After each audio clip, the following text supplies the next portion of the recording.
Recursion एक ऐसी प्रक्रिया है जहाँ फंक्शन जो है खुद को कॉल कर लेता है किसी भी छोटे से प्रॉब्लम को सॉल्व करने के लिए। इंस्टेंस ऑफ सेम प्रॉब्लम मतलब एक ही प्रॉब्लम को सॉल्व करने के लिए बार बार खुद को कॉल करता है जब तक वो अपने रिजल्ट पर नहीं पहुंच जाता। Every recursion function must have, यानी जितने भी रिकर्जन फंक्शन है उसके पास दो केस होते हैं। पहला जो है बेस केस, दूसरा है रिकर्सिव केस।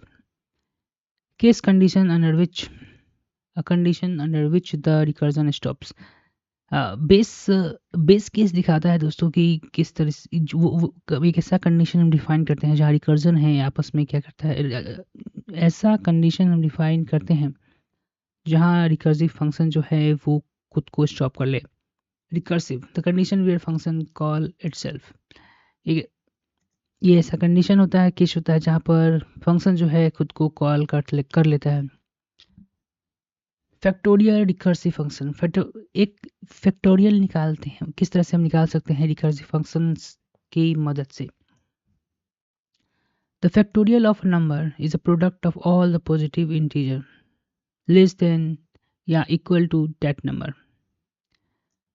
सबसे पहले हमें फैक्टोरियल के बारे में जानना होगा। फैक्टोरियल ऑफ अ नंबर, कोई नंबर जो है, फैक्टोरियल किसी भी नंबर का क्या हो सकता है। द प्रोडक्ट ऑफ ऑल, जितना भी पॉजिटिव नंबर है, product of all positive integer, जितना भी पॉजिटिव इंटीजर है उसका प्रोडक्ट जो कि कम होता है या इक्वल होता है उस नंबर से। ठीक है, जैसे एग्जांपल में देखिए 4 का फैक्टोरियल क्या होगा, 4 3 2 1 गिन 2 करके 24 हो जाएगा। तो ये कह रहा है कि जितना भी नंबर है, the factorial of number is a product of all positive integer. ठीक है, ये ऑल पॉजिटिव इंटीजर है जो कि कम है, लेस देन जो कि कम होता है या इक्वल होता है डेट नंबर से। ठीक, यहाँ पे जो ये लाइन कह रहा है कि ये किसी भी यहाँ पे जो ये लाइन कह रहा है कि किसी भी factorial of number is a product of all positive integer. ठीक है, जो कि कम होगा या बराबर होगा उस नंबर के। जैसे मान लीजिए हमने फोर को कॉल किया, तो 4 से जितना भी नंबर है वो 4 होगा, साथ ही साथ उसके जितना भी उससे छोटे नंबर है उस सभी का प्रोडक्ट आपस में, बोले ऑल पॉजिटिव इंटीजर, प्रोडक्ट जितना भी प्रोडक्ट है उस जितना भी पॉजिटिव इंटीजर है उसके आपस का प्रोडक्ट जो उस नंबर से छोटा होगा और इक्वल होगा टू दैट नंबर, मतलब उस वो नंबर उसमें होगा और साथ ही साथ उस नंबर से जितना भी छोटा नंबर होगा उसका सभी का एक साथ प्रोडक्ट निकालने पर जो नंबर आएगा वही इस नंबर का फैक्टोरियल होगा। Recursive function for include base case if the number is less than. Base case को किस तरह से हम रिकर्सिव फंक्शन लिखा है, इफ द नंबर n यानी कि 4 इज लेस देन या इक्वल टू 1 द रिटर्न 1। अगर बेस केस जो है वो अगर बेस केस की बात करें जहाँ पर कब जो है रिकर्सिव फंक्शन को स्टॉप करना है, इफ़ द नंबर n, अगर n का वैल्यू जो है वो कम हो या बराबर हो 1 के तो रिटर्न कर दो 1। ठीक है, और कब फंक्शन खुद को बार बार कॉल करे, n into factorial n minus one until the base case जो है जब तक मीट नहीं कर जाता। ये ओवरऑल फंक्शन का ओवरव्यू है। आपको देखें इन टाइप का हमारा इंटीजर जो है वो एक फैक्टोरियल है और उसमें इंट हमने एक नंबर लिया है, बेस को इसको हमने यहाँ पर डिफाइन किया है कि इफ़ अगर n का जो वैल्यू है छोटा हो या बराबर हो एक हो तो एक का रिटर्न कर दो, और नहीं तो n into n factorial n minus one. इसी टॉपिक का जो हमारा दूसरा प्रोग्राम था Fibonacci recursive function.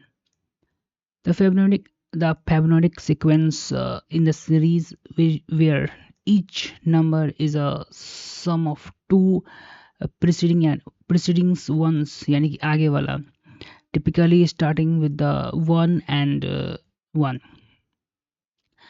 For example एक सीक्वेंस देखिए कि पहला हमारा सीक्वेंस जो है वो 1 है, दूसरा सीक्वेंस जो होगा वो 1 1 प्लस 2 जो 3 होगा, 3 प्लस 2 5 होगा, 5 प्लस 8 13, और इसी तरह हमारा बढ़ता चला जाएगा। The recursive function for the favourite in series include, इसका बेस केस देखिए तो ये जो है if the number is less than 2 तो रिटर्न में 1 कर देगा, और ये कॉलिंग फंक्शन हमारा ये है।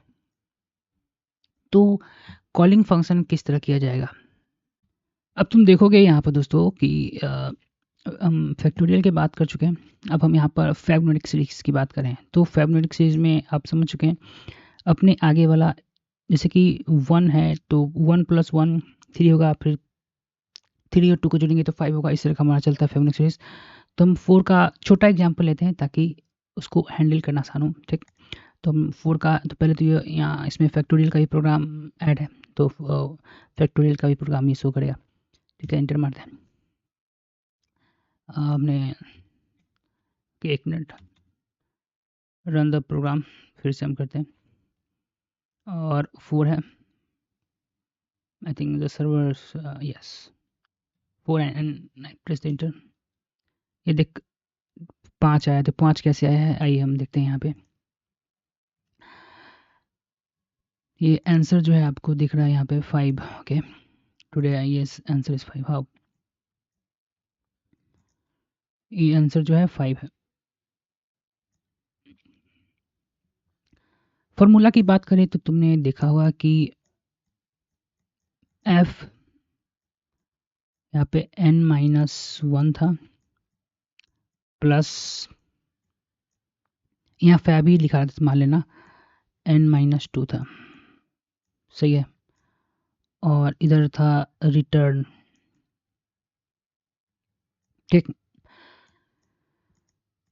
तो यहाँ पर देखो जब ये 5 हमने यहाँ पर रखा था, n का वैल्यू जब हमारा यहाँ 4 है, तो n का वैल्यू जब हमारा 4 है तो 1 घटेगा n में से, तो ये हमारा 3 हो जाएगा, ठीक, और 2 घटेगा n में से तो हमारा 2 हो जाएगा, ठीक है। फिर ये फंक्शन आपस में कॉल करेंगे, ये नीचे कॉल किया, तो फिर ये जब n का वैल्यू हमारा 3 है तो ये 2 हो जाएगा, और n का वैल्यू में से हम 3, और जब हमारा n का वैल्यू जो यहाँ पर है 3 है तो ये 1 हो जाएगा, और जब हमारा n का वैल्यू, उसके बाद जब हमारा n का वैल्यू यहाँ पर 2 हो चुका है, और यहाँ पर देखो 2 घटेगा 3 में से तो यहाँ पर 1 बचेगा, ठीक।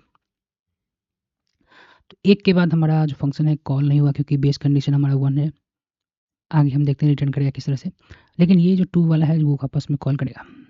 जब ये कॉल करेगा 2 भाग में बटेगा, पहला देखो 2 में से 1 गया तो 1, तो यहाँ पर आके कंडीशन हमारा टर्मिनेट हो गया, फिर जो 2 में से -2 तो यहाँ पर 0 हो गया, ठीक। अब रिटर्न टाइप में हम देखेंगे, वो आगे देखेंगे। उसके बाद हमारा ये 2 वाला है वो अलग तरीके से फंक्शन कॉल करेगा, जब तो हम आगे जाएंगे तो ये 2 में से 1 गया तो 1, और 2 में से 2 गया 0, यहाँ एक कंडीशन यहाँ पर बेस खत्म। अब रिटर्निंग टाइप देखते हैं, जब यहाँ पर 0 हो गया तो ये 1 यहाँ पर रिटर्न करेगा, वहाँ यहाँ पर 1 आएगा, और 1 का 1 है तो हमने यहाँ पर कंडीशन हमारा था कि n का वैल्यू जो है 2 से कम हो या 0 हो तो हमेशा 1 रिटर्न करने के लिए, तो यहाँ पर 0 है तो 1 रिटर्न हुआ, और यहाँ पर 1 है तो 1 ही रिटर्न होगा, ठीक। उसके बाद बीच में प्लस था, तो ये दोनों जोड़कर कितना होगा 2 इसको रिटर्न कर देगा इसको। अब ठीक है, तो यहाँ पे ये इसको 2 रिटर्न किया, यहाँ पर 2 रिटर्न आ चुका है, ठीक।